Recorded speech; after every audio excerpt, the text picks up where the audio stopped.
Welcome to the WyoVarsity Friday Night Recap, newly sponsored by the Parkway Plaza Hotel and Convention Center.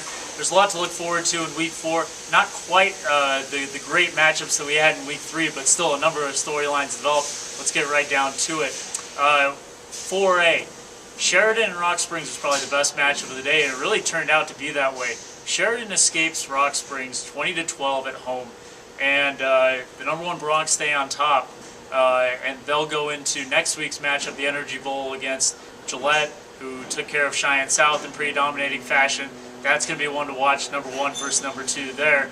But going back to Rock Springs for just a minute, they're going to be a scary team. If tonight didn't prove it, then the previous weeks proved it themselves.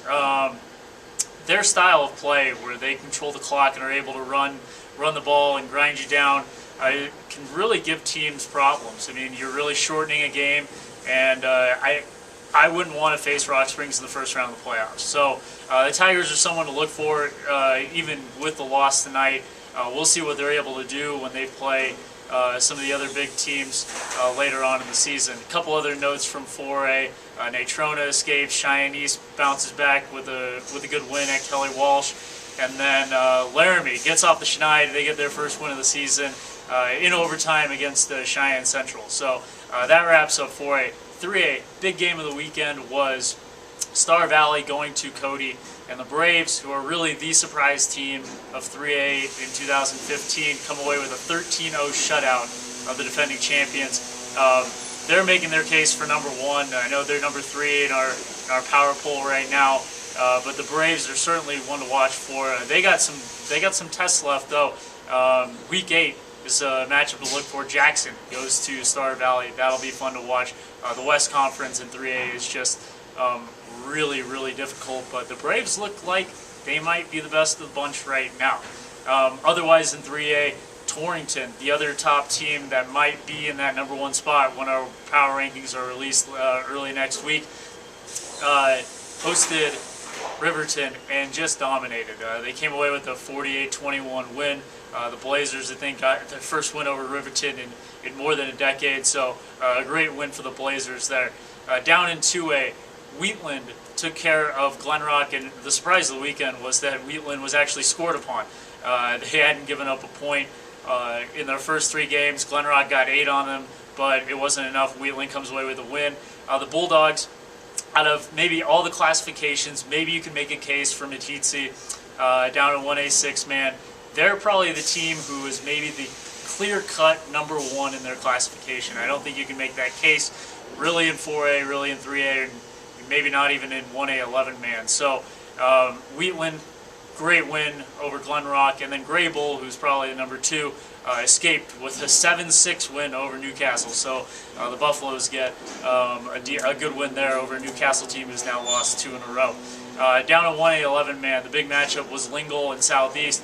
Lingle, defense was unreal tonight. They forced 7 turnovers. Yes, 7 turnovers. They scored 2 defensive touchdowns and get a big win over Southeast. That comes 1 week after Lingle got pretty much dominated by a team from Nebraska. So a good bounce back there. Upton Sundance rolled, and that sets up a really good matchup next week when Lingle plays Upton Sundance, and what is maybe a matchup of the 2 best teams in 1A 11-man.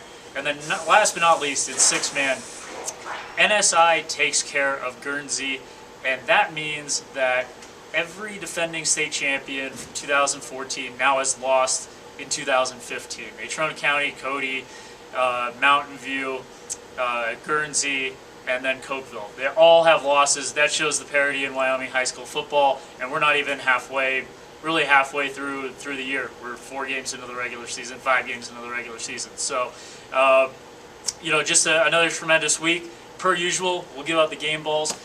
Theme this week, we're going to go with some veterans, some people who have been around the block before and who have actually taken home awards before. So we're going to start off with Jackson running back Theo Dawson. This has been a couple weeks in the making. This week he probably didn't even have his best game of the year. 197 yards rushing, 4 touchdowns for Jackson as they rolled over Warland. This has, again, been a couple weeks to make up for. So Theo Dawson, first game ball to Jackson. They look like one of the top teams in 3A. Second game ball goes to the running back duo from Torrington of Skylar Miller and Alan Grimes. Two of them combined for more than 300 yards. Miller had about 200 of them, and then Grimes had about 100. And they scored 4 touchdowns combined in the big win for the Blazers over Riverton. Dawson and Miller were both Super 25 selections last year.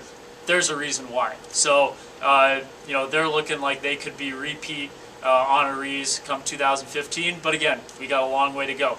Last one goes to Colton Wonder, quarterback from Lingle.